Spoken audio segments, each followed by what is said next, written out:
Number 4, beware of traps. IELTS reading has tricks and traps to try and get you to pick the wrong answer. If you're not aware of them, you may end up choosing the wrong answer, and this is going to reduce your band score. So this is the first trap. Paraphrasing.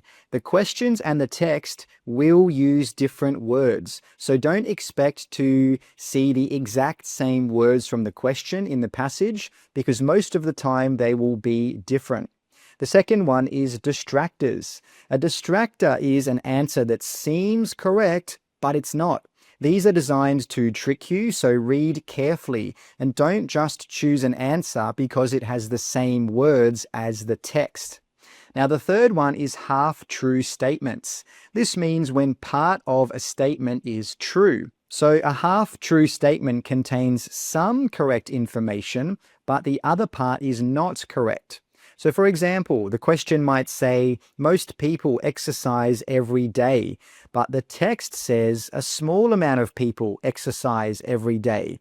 So the everyday part is correct, but how many people do it is not correct.